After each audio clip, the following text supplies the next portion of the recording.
MuseScore Layout Part 4, kind of going into some danger areas, so I'm going to play really nice.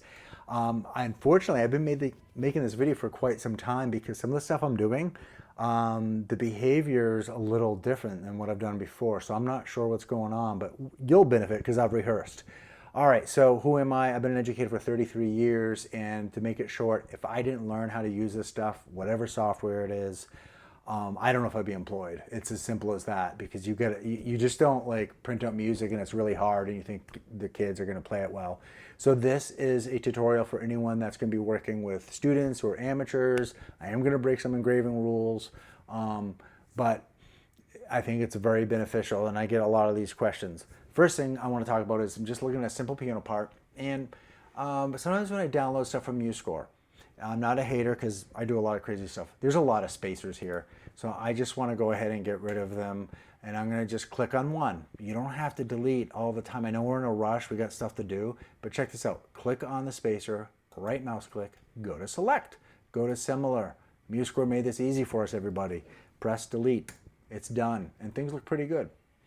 All right, so a few things. Some indentation, that's an easy fix. Some of us just like it flush. The other thing is measure numbers. The more measure numbers you have with learners and amateurs, the better you are. So again, we're gonna. This is not for engraving. I'm aware of that. So I'm gonna go to Format, and I'm gonna go to Style. And after Style, I am gonna go ahead and get rid of the Enable, by the way. I'll show that in a second, but now I'm going to go to measure numbers, fifth one down, and then I'm going to go to frequency. And I'm just going to go, you can do what you want, but I'm going to just do every measure for now. All right, so you got that, and obviously it's kind of crazy because we got finger numbers, measure numbers, and I know that's confusing, but you're going to need to put measures up, you're going to need to figure it out.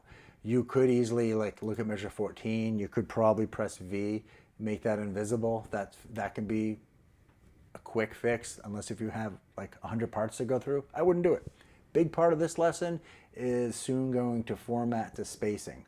I want to get this printed out clearly. So sometimes I have learners that will have something printed out, but it wasn't, how to say it, it wasn't geared towards correct printing, meaning half the phrase is missing or the bass clef's not there. This will probably make it, but other information won't. So I'm going to give some quick tips because this can get really chaotic. I know. It's not fun. One quick fix, if you had to print something like right now, I just take that title. Maybe that title won't make it today, but I'll put everything up, and that stretches almost everything. But I noticed measure 30, the bottom, it didn't move. So I'm glad I'm making this video. Another thing I want to do that might be beneficial, and plus lyrics do a lot of different things are happening now. We have lyrics. I kind of picked that on purpose. Before I go to the main idea, I'm just going to go ahead and right click this and go to select, go to similar. Why, Jim? Because if I move the lyrics up, maybe good things will happen. Maybe, especially down here. I want these lyrics to be higher. So I'm going to just hold the mouse key down.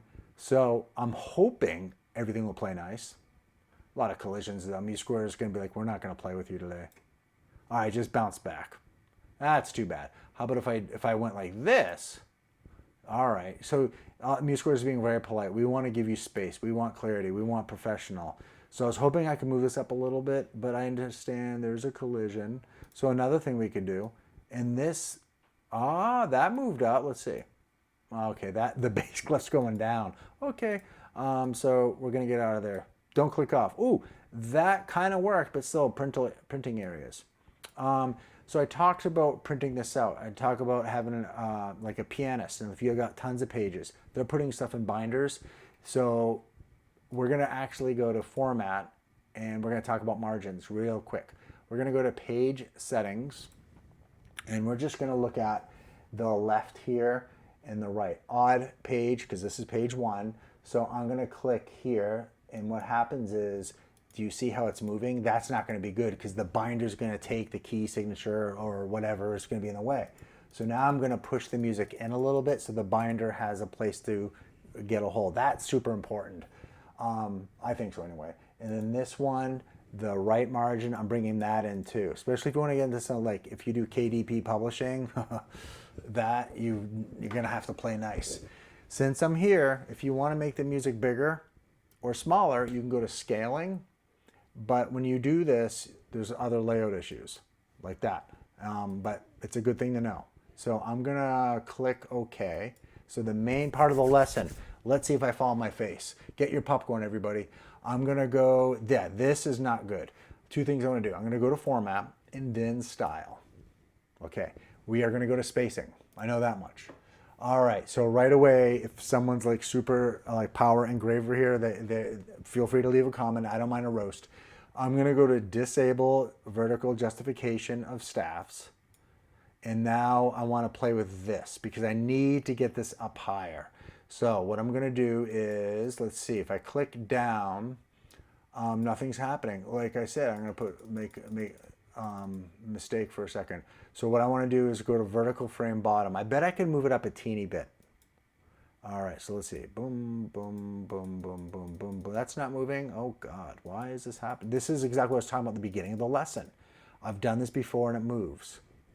All right, so I'm gonna go to maximum distance. This better move. I've done this before, like over, okay, thank you, it moved. And that's what I wanted to do. Let's bring it back. Let's go to reset. All right, good. Because, you know, I'm making a video for you guys. All right, so we got max system distance. So I'm gonna go up. All right, so that should go up. I'm gonna reset actually. I'm gonna max system, I'm gonna lessen it. So now it should go up. There it is. Let's see. That's about as much as I can get. And then there's a kind of a cool thing I wanna show everybody. I'm just thinking the staff distance. Oh, the grand staff, watch this. This seems really exciting, but watch what's gonna happen. I don't know if it's because of the lyrics. The grand staff distance, the bass clef moves down, I think. So watch this. I'm gonna go this way. And yeah, so I don't know, maybe having 2 music degrees doesn't help because I thought the grand staff was treble and bass. So I thought they would either come in like this or go out. But yeah, it is okay. I see what's happening. The bass clef is moving down a good amount. I think my eyes because of the vocal stuff. So this works, but I can't get it any closer because there's rules going on. Rules, people. Now, fun thing, Dorico always does this, and sometimes I don't like it, but down here, let's say I want the ending, I want these measures to push over here so I have a little spot to put another verse or whatever. I'm gonna go to where it says last system fill threshold. I think I have to go to 100%, let's see. So if I go to 100%, that should move over. Yeah, it did. I know it's a little sloppy right now, but you get some more real estate here. That's exciting. I think it is. And the other thing I wanted to show you guys is spacing ratio. I'm keeping it real, right? My wife and I have been so busy, half the words we say don't make sense. But check this out. When I move that, the measures are adjusting, which can be a good thing, but how's it going to help you if it's more readable? Like if you look at the bottom, that's crazy scrunched. So let's go ahead and make that a little bigger. That's cool. Hope this helps. There's a lot of other stuff in here, but it's pretty easy padding. You can move things around. Just be careful when you go in here. And if I didn't say it, make sure that you have a test layout so you know what you're doing.